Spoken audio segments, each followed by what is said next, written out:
Hello, I'm here with Priscilla Connors. So, ma'am, what's your experience been here with HBS and what's the one unique thing that makes you come back every year? Well, firstly, a huge congratulations goes out to the Style Speak HBS team. This is their seventh year, and this is my fourth year. And it's always exciting as an artist myself to see the way the talent continues to improve, to see the way people are finding ways and means to express themselves, to see how this platform is getting larger and larger every year, to see the participants more enthusiastic with each coming year. This is something, this buzz that has been created is so infectious that I feel it every time I come here. For me, again, it's seeing all that talent, it's seeing how they express themselves, and also it's, meeting my peers and interacting with them, and all of us just putting our heads together to select the finest in talent. This is something which is a big draw for me. So keep going, HPS, Style Speak. You are doing an incredible job. Congratulations. Also, ma'am, what is the one trend that you're obsessed with in the hair industry? Uh, I'm into coloring and cuts big time, and I think that what I'm actually obsessed about is the precision that goes into each cut, into each color. So it's for me, it's the journey.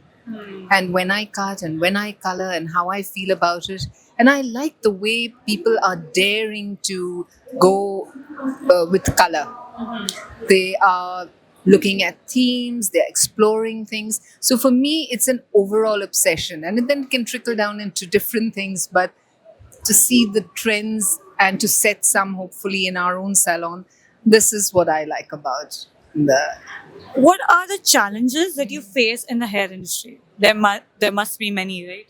Uh, well, currently, challenges.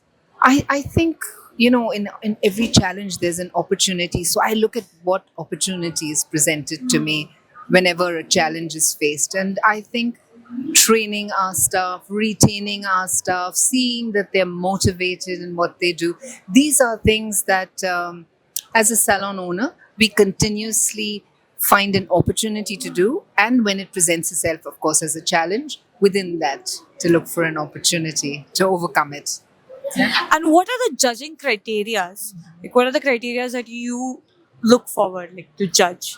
I, like in anything in life, I want to see how the person is enjoying the process.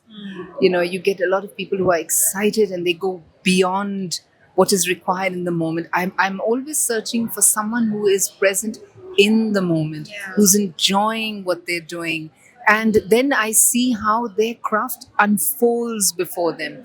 This for me is something beautiful to see. And most times, when you're very present in your craft, it's because you are very committed to what you're doing. That makes you stable. And B, you have a presence of mind, you have the framework from which your creativity flows. So this is what I look to see, who's enjoying what they're doing, and the future's in their hands. And lastly, what are the advice you want to give to these contestants? Well, to all of them, keep doing what you do, and don't be in any way disheartened if you don't figure. Take all the lessons you've learned from this entire experience, work at it, and go for it the next time around. Yeah. Thank you so much, ma'am. Thank you.